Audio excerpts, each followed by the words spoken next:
Ito na yun. Di ba? So, ayun. Mayroon din po pala tayong mga ano dito. Ayan. Ito, marami pa to. Ito sa inyo. Ayan, tatanggalin natin yan. Kita nyo yung dumi na yan. Kita nyo yung parang brown na yan. Oh, wala na. Lakas ng magnet. Lagay lang natin dyan. Diba? Diba?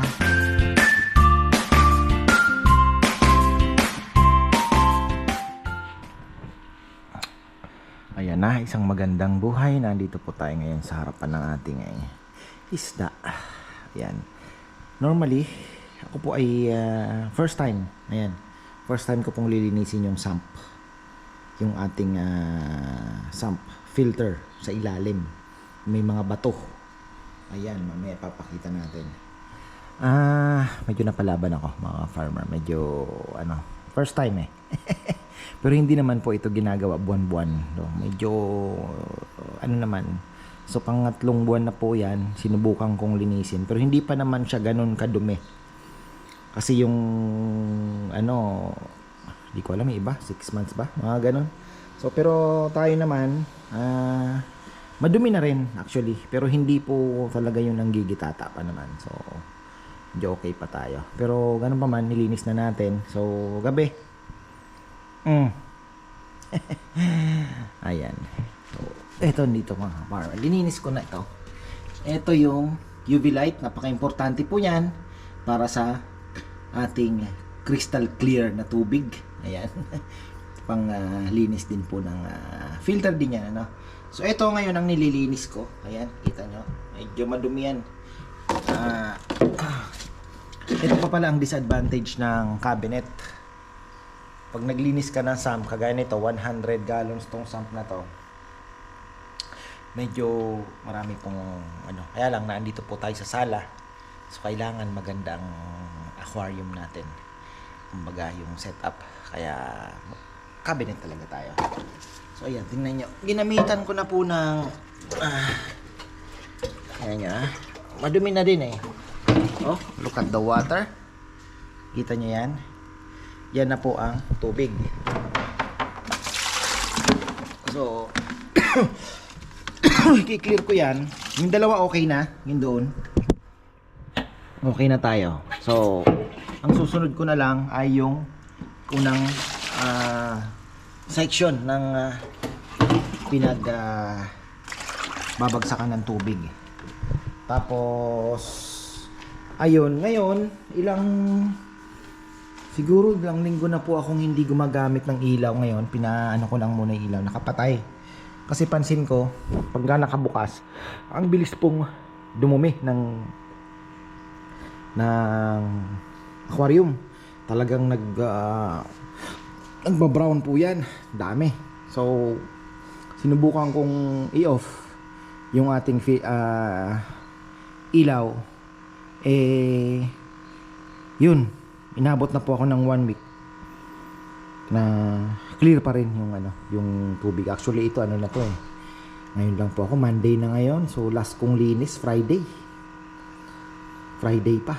Last Friday hindi yung last ngayong So it's 9 days na mga farmer, pero wala pa naman pong ayan, medyo ayan, kita niya yan. Pagka may ilaw, napakadumi. Wala po yung sinabi yung mga ganyan. Ako halos brown na brown po talaga. So iniisip ko nung una yung ilaw kasi pagka morning sun, medyo tinatamaan po ng araw. Pero hindi naman po ganun talaga. So na-solve ko yung problem. Nasa kasi na siya eh, soft tanning light po yung ilaw. Actually nasa ibabaw na lang siya eh. Nasa ibabaw na lang po siya ng takip, masalamin. Pero ganun pa rin.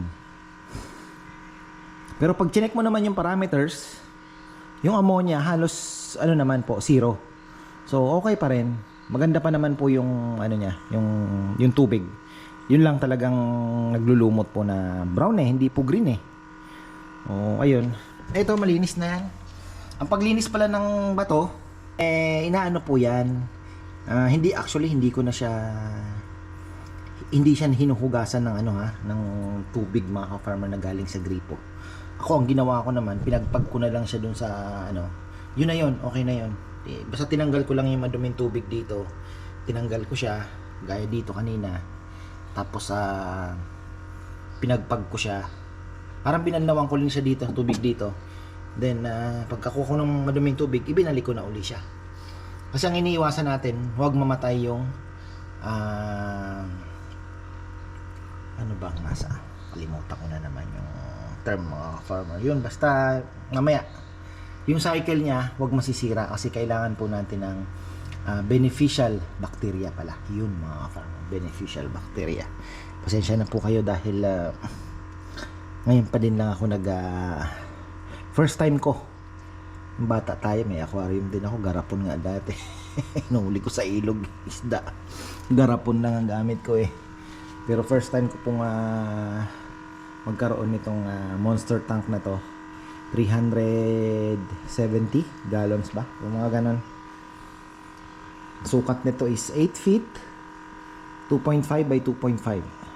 O 2.5 feet by 8. So, ayun po. Tapos, ayun, first time kong maglinis. Okay naman, siguro masasanay na din naman ako. Pagka mga ilang makukuha ko na yung sistema. Tapos, ito yung sabi ng aking mentor, ayan, shoutout pala kay Brother Maynard. Ayan, brother, kumusta ka? Brother Maynard Villones, ayan. Sabi niya, brother, yan talaga yung iba hindi pinakikita. Yan yung behind the scene ng pag-aquarium. Tama nga naman, di ba? May maintenance eh. Hindi puro pinakikita lang yung magandang isda, yung napakagandang linaw ng tubig. Pero to keep it that way, meron pong siyempre behind the scene. Ito na yun. Di ba? So, ayun. Meron din po pala tayong mga dito, ayan. Ito, marami pa to. Ayan, prime. Ano pa ba ito ginagamit natin? Stability. Hindi ko na gaanong nagte-check ako. Ito, ginagamit lang pala tong prime. Pagka kunyari, nakaschedule ka ng paglilinis. So, ang gagawin mo, kung ipapagpaliban mo siya, lagyan mo ng konti nito. So, maglagay ka ng prime. Ano lang naman eh. Ilan bang yung konti lang naman ang kailangan eh. Meron pong direction sa 5, parang ilan bang cup? 58, mga 5 na lang, takip, mga ganon. So ayun, para at least yung ammonia po kahit paano nakokontrol niya. Kasi ang turo sa akin, dapat lagi po tayong zero ammonia, or talagang mababa po ang ammonia at nitrite. Meron naman tayong mga tester dyan, mga farmer, meron naman tayong nabibili. May mga nabibiling tester, so wala pong problema. Papatak-patak nyo lang ilang ml ng tubig ang kukunin ninyo. So, ganun. So, ayan, pinakita ko lang at para hindi naman masayang yung ating effort ngayong gabi. Tapos ito, sisipsipin ko pa yan. Kaya hindi pa po gumagana yung mga di ba? Kita nyo. So, yung mga yan, mamaya magpapalabas pa ako ng tubig. Sisipsipin ko pa po yung mga dumi na yan. I-vacuum pa natin yan. Tama-tama. Di pa po ako nagpapapasok ng tubig. At pag nagpalit po kayo ng tubig, ako, nasanay na ako hanggang dito. Hanggang dito lang po. Okay naman yung isda. Kasi makikita mo naman yung languyan ng isda na matakaw, laging humihingi ng pagkain. So ang diet po niya is ito, meron po tayong monster tank din dito. Ayan, ito po ang diet niya, plus yung shrimp. So alternate siya. So sa umaga, bibigyan ko siya ng isang shrimp na maliit, medium size.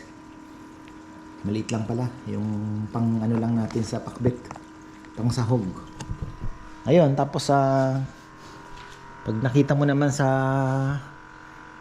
sa tanghali, humingi uli, bigyan mo uli ng dalawa namang worm. Subukan nating maglagay ng worm, mga farmer. Pasensyahan tayo. Sorry. Pasensya, brother. Ikaw ang napili ko, ha. Tingnan niyo po yan. Ganun. Diba? Masarap magpakain. Pero, syempre, control din tayo. Ito pong ating arwana is Super Red Arwana. Galing po yan sa 88 Red Gallery. Binili natin yan online. Actually, hindi na po ako pumunta doon sa kanilang tindahan. Pina-ship ko na lang yan. Pinili ko na lang po sa video. Kinilatis natin ng maigi. At eto na. Parang medyo nag-drop ay ng konti. Hindi ko lang po alam kung totoo bang drop by o ganyan ba talaga siya. Pero, wag po kayong mag-alala sa drop ay na-o-opera naman yan. May nag-home service po niyan para operahin. Para ibalik po yung ganda ng mata ng isda. Kasi yan naman po ang talagang minsan ay lumalabas na lang po. Parang nasa jeans yata ng arwana din. Marami nagsasabi mga kung ano ang cause, pero magulo pa rin mga ngayon. So ayan, tuloy ko lang ito mga farmer. Ako'y napapadaldal na. 10 minutes na pala yun. Ayan, so kita nyo yung dumi. Bumababa naman agad, oh. Diba? So, pero anuhin natin yan. Kukunin natin. Ayan, kukunin natin. Ayan na, okay na tayo. Ayos. Kalat nga lang. Bilis na lang naman yan. So mag-ano pala muna ako. Magsisip-sip muna ako nito. Ayan, oh. Dali lang naman yan. Ayan, okay na tayo. Bago na naman ang filter. Di na ako hindi ko na po tawag dito. Hindi ko na binabalnawan. Ano na lang tayo. Pinapalitan ko na lang. Tapos ito, pinagawa ko takip. Ayan, kasi tawag dito. Ito. Siya, tumatalsik. So, yan. Takip po yan mga farmer. Yan. Ayun, kaya ako sinabing sip-sip kasi literal na sinisip-sip yung hose para lang mapapato mo dito. Kaya lang, hindi ka magiging tunay na legit keeper kung hindi ka nakakainom ng tubig.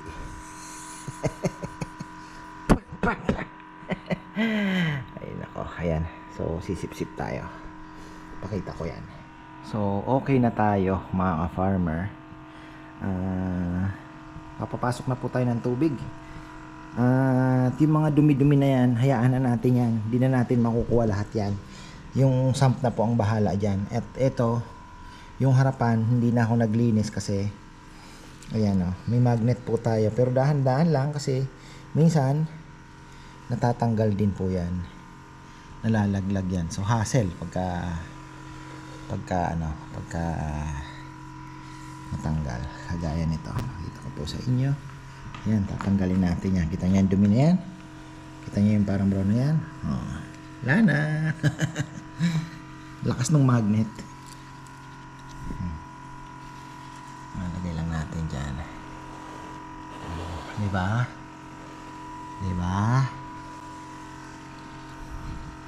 Handahan. Mga bumitaw.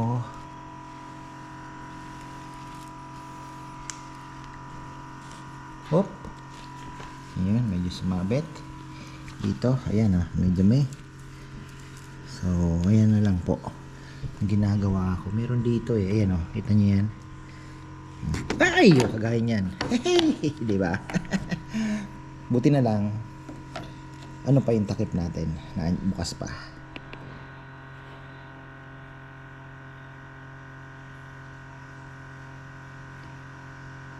Kita nyo yan? So,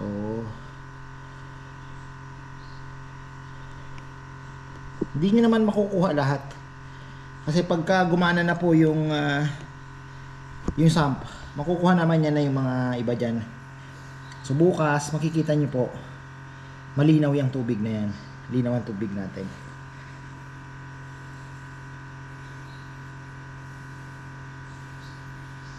Yung iba ang ginagawa pag mataas po ang ammonia, daily water change. Yun po yung payo sa atin ni Owen.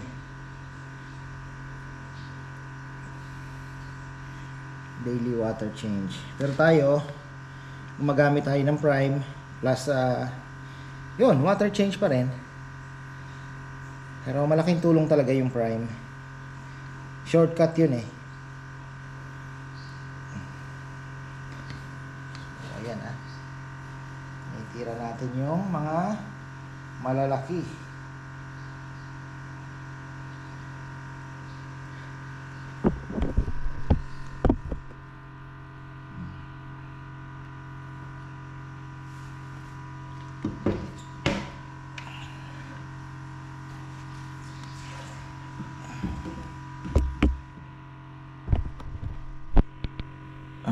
Okay na.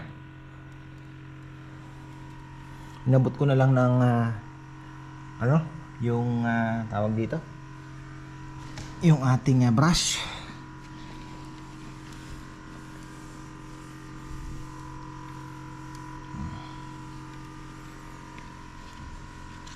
Dito lang yan sa dulo. Mayroon pa atang dumi dito. Yan. Buti natin ang brush yan. So yan, nakita nyo, dumi no? Normal yan mga ka-farmer, hindi natin matatanggal yan. Hindi natin matatanggal yan. Pero bukas, pagbalik po natin, makikita ninyo, wow, ang linis na naman. Kasi bago po yung filter natin yan. So ito, magkakaroon po yan ng cycle. Ikot ng ikot ng ikot yung tubig. So yung mga dumi dyan, babagsak doon. Dito, ayan, sa mga ayan, ayan po yung kanyang overflow. Tatapon, malalaglag doon sa filter.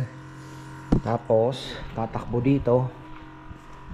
Ayan, sisip-sipin na naman yan. Babatuhin na naman niya papunta doon. Ayun yung di ba? So ganun lang, paulit-ulit lang yan. So ganyan po. Mamaya balikan natin pagka puno na.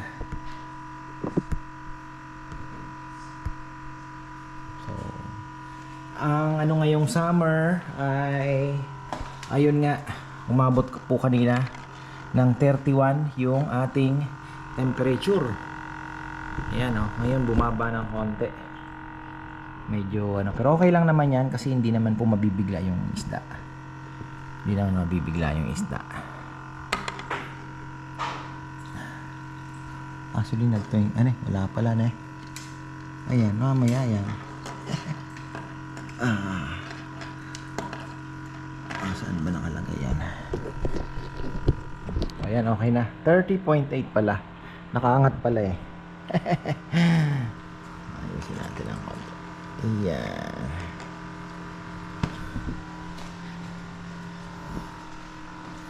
So linalagyan ko ng ang good thing pala dito tubig namin galing po sa wala pong chlorine, naka deep well, so wala na po tayong problema sa chlorine. Tapos ayun, yung hose nga lang minsan may mga lumot kaya linalagyan ko ng yung sponge ba para ma-filter din po yung mga green na unnecessary na sumasama. So yun lang.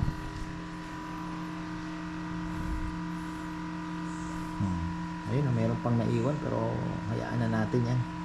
Hindi na tayo matutulog pagka tsaka nasagad na yung tubig eh. Hanggang dito na po yung nawala. So time to na. Plus yung sasampa pala Pero okay lang yan. Mga 40% siguro ang tubig na hindi naman siguro matitigok ito.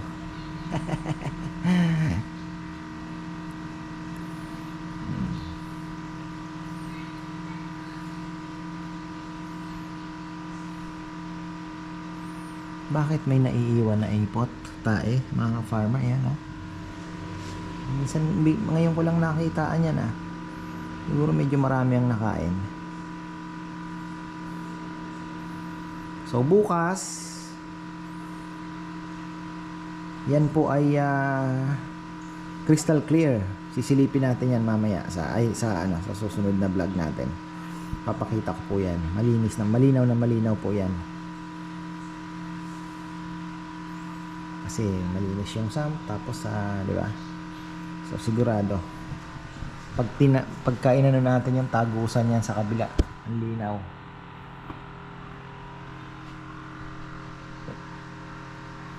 Lumaki na siya ha. Lumaki na po siya. Kaya lang, hindi pa po tayo nagtataning. Kasi si Bebe nga excited na. Sabi niya, magtaning ka na para gumanda na. Sabi ko, relax ka lang. Hayaan lang muna natin lumaki. Hindi man tayo sasali sa competition. Hayaan lang muna natin na malay mo natural, pula din siya. Yung iba po kasi, nagkakaroon na ng mga dyan sa mukha. May mga orange-orange na lumalabas. So, depende siguro din sa ano, di ba? Pakain. Ang pangarap daw ni Owen ay pakain po dito. Alam niyo kung ano? Palaka. Palakang bukid na ano, yung mga maliliit na palaka po na yun daw ang isa sa mga natural food po ng arwana sa wild. Yun ang sabi niya. May drop ay nga na konti ano. Konti lang. Ang kabila.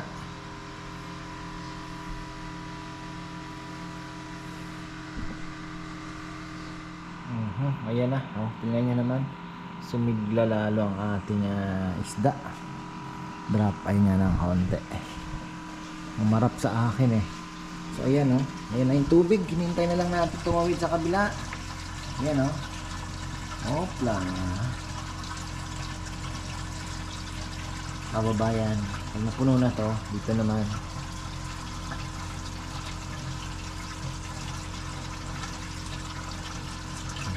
Ayan na. Tatapo na yan. Kabila naman matatapo. Yun. Ayan.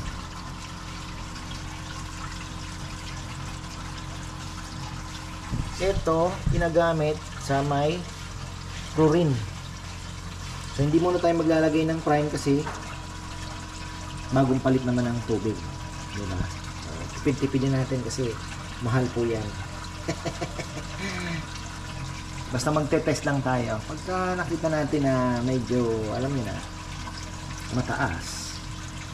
Pero, yan naman po ang kinaganda kasi mag-iisa lang naman siya. So, yung ammonia, hindi naman po ganun tataas yan kasi mag-isa lang siya eh. Sayang ano, kinuha ko na kaagad yung mali ako dapat pala hindi ko na kaagad inano. Pero okay lang yan, na tayo magagawa. Sinipsip natin to, hindi malalaki pa oh. Hindi na kasi yan makukuha nung ano, hindi niya na kayang iba to, nasa ilalim na yan kumbaga.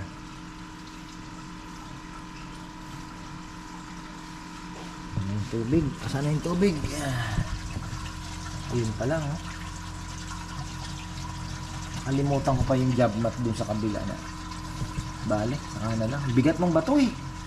Baka gawin ko sa susunod. Hatiin ko na yung ito. Ito yung puti na tong mabigat. Bibili ako nitong mga ano. Puro ganyan na lang po ilagay ko. Hatiin ko kasi mabigat talaga. Ang problema, ang hirap iangat. Injured pa naman yung isa kong braso. Siko ko dito sa kabilang left ano, medyo masakit. So, meron tayong soreness. Ayan o, pag ginano no, sakit. Ayan, sakit. Yun yung binubuhat ko, parang hindi ko maangat. Natatakot ako, manipis lang po itong salamin eh. So ang kailangan natin, gano'n na lang. Mas mabilis pang linisin. Dito ako nahirapan. Ano yung tubig? Kunti pa. Sigla niya oh. Temperature, check.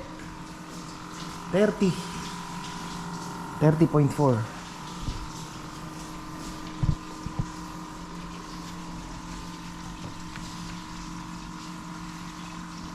Kailangan ko mag-order online ng ano, foam.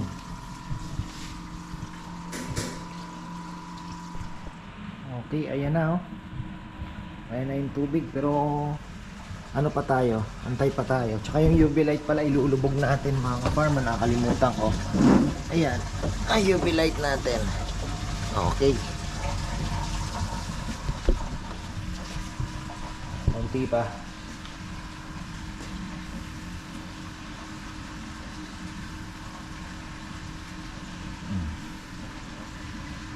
Daming dumi, no? Tinulak na nung ano. Ayan.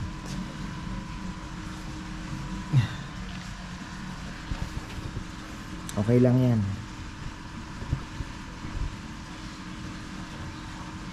Okay na.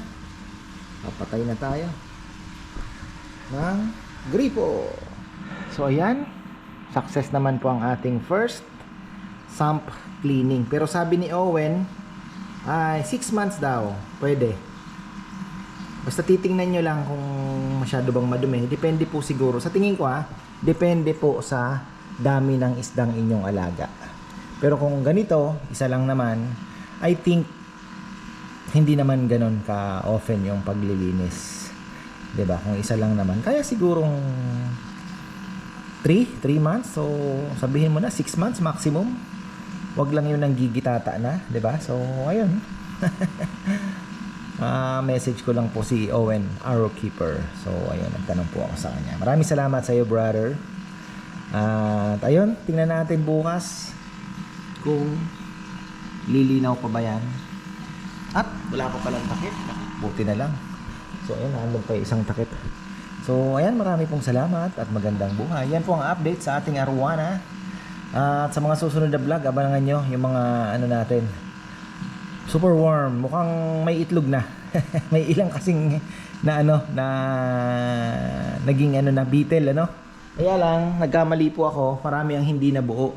Dapat pala hinintay ko yung ganitong stage ng super warm. So ito talaga, pagka nagtabi tayo, kaya lang, nagkamali na naman ako doon. Bibili po ako ng plastic ulit na parang cup na yon. Dapat pala di ko tinanggal yung takip, binupasan ko na lang. Para pwede siyang pagpatong-patungin. So ito, magiging beetle na ito most likely. Kasi mature na po ito. Yung mga una nating linagay ay hindi. Pero meron din pong naging. So ayan, papakita natin sa susunod na vlog. So ayan, maraming salamat at magandang buhay. Ay, sarap naman. Nakakawala ng ano, nakaka-relax.